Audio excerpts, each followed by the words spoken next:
Rogelio Singson, nag-resign. ICI, wala ng pangil. Nakausap po ako isang miyembro ng ICI. Siya po ay nawawala na ng pag-asa. Kung siya po ay magre-resign dahil sa kakulangan ng kanilang ng poder, lalo pong mawawala na ng tiwala ang ating mga mamayan. Anong mangyayari kung patse-patse, kulang-kulang, limitado ang kapangyarihan at minadali ang ginawang isang independent commission kuno para maging mukhang faux anti-corruption spiel ang mga pinaggagawa mo for the last few years? Lumabas yung ICI 94, EO 94. Walang budget. Okay. Kumbaga, o lumabag ka sa gera, solve mo yung problema, hindi ka naman binigyan ng armas. O, ano nangyari sa'yo? Di nakatiwangwang ka. O, you cannot defend yourself. You have no powers. Kaya sa mga nakikipagsabwatan upang kunin ang pondo ng bayan at nakawin ang kinabukasan ng ating mga mamamayan, mahiya naman kayo sa inyong kapwa Pilipino.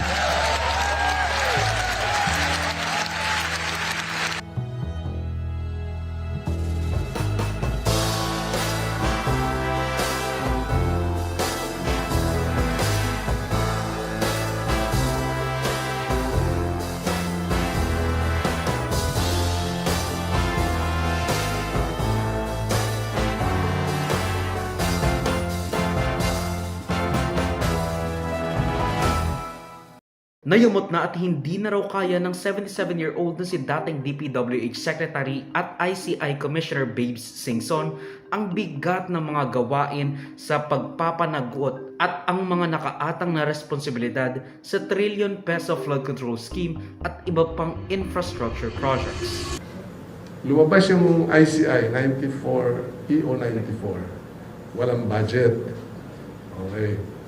Kumbaga, o lumabag ka sa gera, solve mo yung problema, hindi ka naman binigyan ng armas. O, ano nangyari sa'yo? Di nakatiwangwang ka.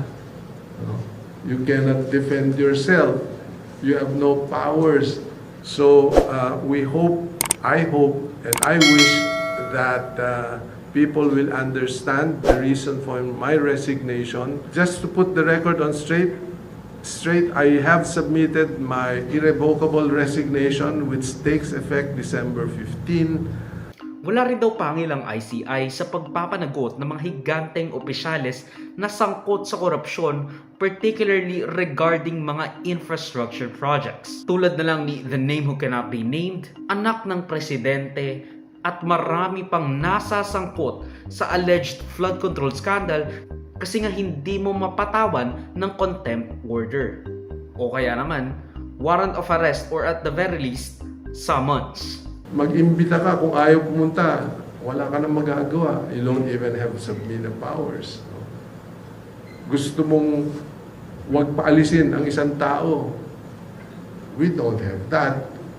We have to go to court for a whole departure order. O ano nangyari? Nakaalis.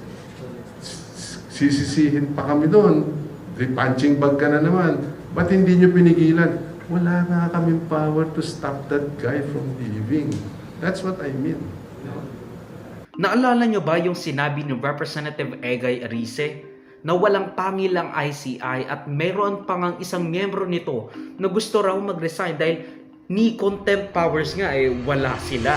Kung kahit ko po na magpasa tayo sa lalong madaling panahon ng isang batas na magpapalakas sa Independent Commission for Infrastructure, ICI, na itinatag ng ating Pangulo. Nakausap po ako isang miyembro ng ICI. Siya po ay nawawala na ng pag-asa. Kung siya po ay magre-resign dahil sa kakulangan ng kanilang ng poder, lalo pong mawawala na ng tiwala ang ating mga mamayan. Sabi niya po, that without contempt powers, we might as well just task the NBI and the Ombudsman to do the investigation. Hinihingi natin sa ating Pangulo na i-certify ito. At kung kinakailangan natin mag-special session, gawin po natin ito. Kaya nga marami sa minorya sa House of Representatives pinupush na gawin talagang tunay na independent with a budget ang ICI. Para naman Hindi matulad sa ICI ngayon na marami ang nagsasabi na independent ba yan? Bakit hindi napapatawan or nare-refer ang kaso ni Romualdez, ni Sandro Marcos at ni BBM? If I remember right, asking me what happens to the bill that we filed together with Representative De Lima and Chel Jokno regarding the legislated ICI. Ito po yung ICAIC, tama po? Okay. Tama. The ICI will look like a washing machine of Malacanang. So sabi niya, not only washing machine but a punching bag of the OP without proper support. Kasi yun ang inaangal niyan. Talagang alam mo yung ICI law, kung maipapasa yon, it will provide powers of coercive powers to the Kasi commission. wala silang powers to subpoena, hindi Ngayon, ba? wala yun. Parang iniimbita lang nila. So, kung wala silang stop, maasa sila sa DOJ. So, kung hindi gumalaw yung DOJ, wala silang magagawa. Third, wala silang pondo. Sabi nga, nanghihiram lang ng computer. Pangapat, wala silang immunity. They are prosecuting powerful people.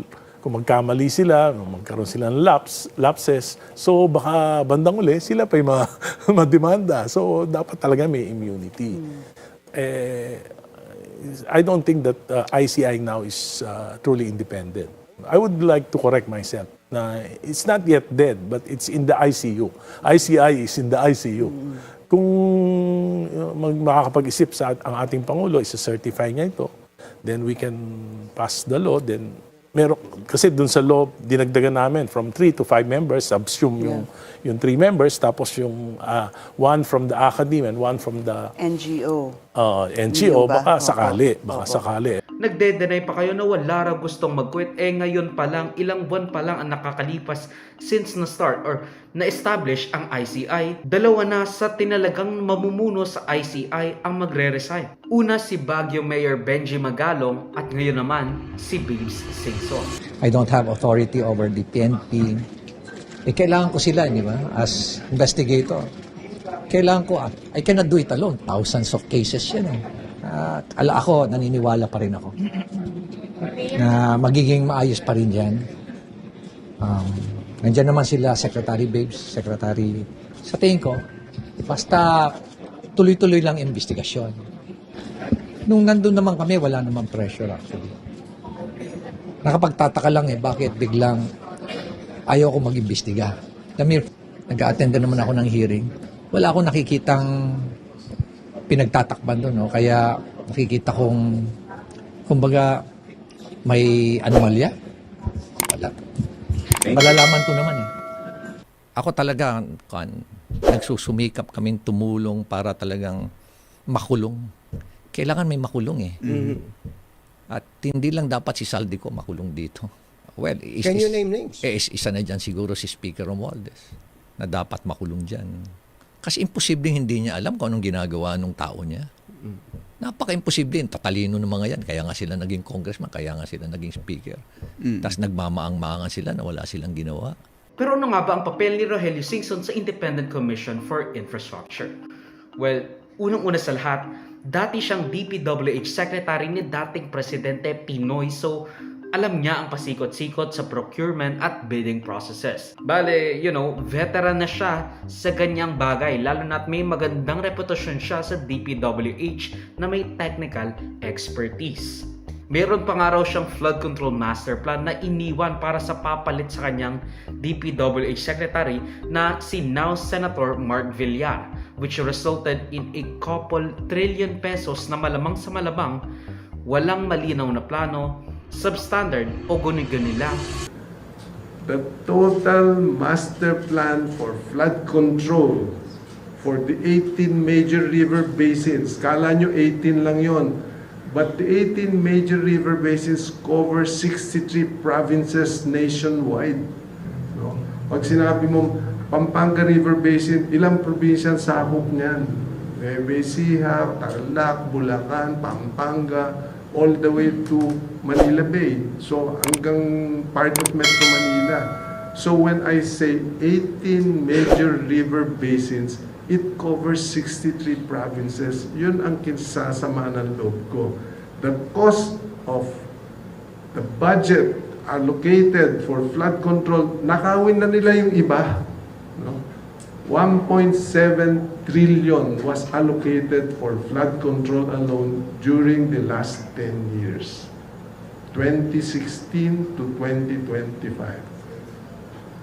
Those 18 major river basins could have been implemented over a 3-4 year period for only 800 to 900 billion pesos.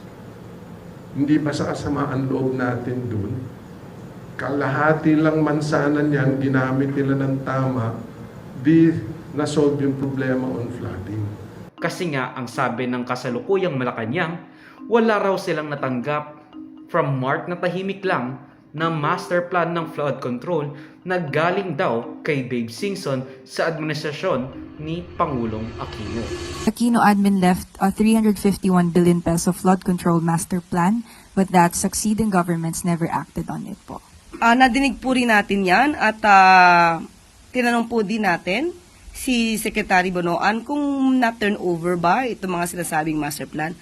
Sa kanyang pagkakaalam at sinabi po sa atin kanina ay wala rin po siya natanggap. Ivy, walang natanggap na turnover mula kay then Secretary DPWH Secretary Mark Villar, si Secretary Bonoan. Now, ang sabi ni DPWH Secretary Vince Dizon, aside from personal reasons at talagang stressful ang trabaho ng pagiging ICI Commissioner, idedeboto raw ni Singson ang oras sa pagtulong sa DPWH para ma-implement nito yung mga proyekto efficiently and effectively, which is honestly a welcome remark. Lalo na at siya talaga yung at the very least hindi ganoon nabahiran ng korupsyon. Kasi nga, he was under Pinoy. Alam mo, yung nag-usap na kami ni Sec Babes, no?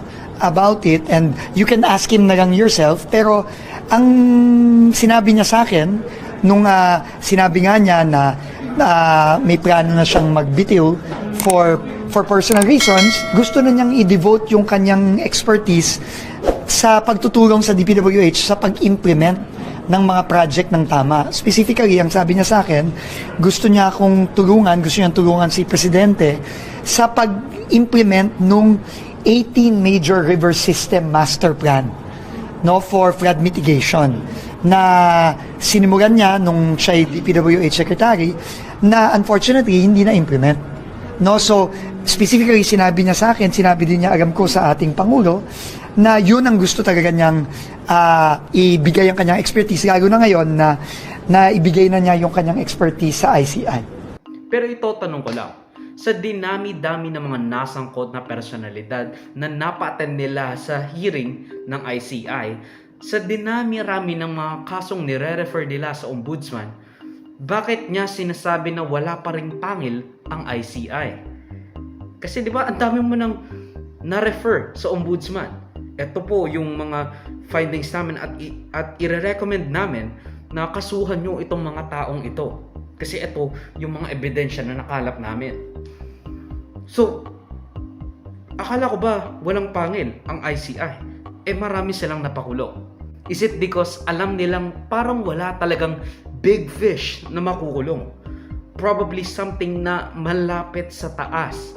Like Romualdez or Sandro Marcos or Lucas Bersamin or another Lucas Bersamin, Pangandaman, Marcos, or who knows even anymore. Kumbaga, wala silang pangil kasi nga si Marcos din ang naglagay sa kanila dyan. At you cannot bite the hand that feed you. Pero isipin mo yun, wala pang 2 to 3 months, nag-quit na yung dalawa sa mga inappoint na miyembro ng komisyon. Nung una si Benji Magalong, isa lang ang tinutukoy, si House Speaker Martin Romualdez. Wala tayong magagawa. As long as mahina ang ICI, as long as hindi talaga siya tunay na independent, wala tayong magagawa.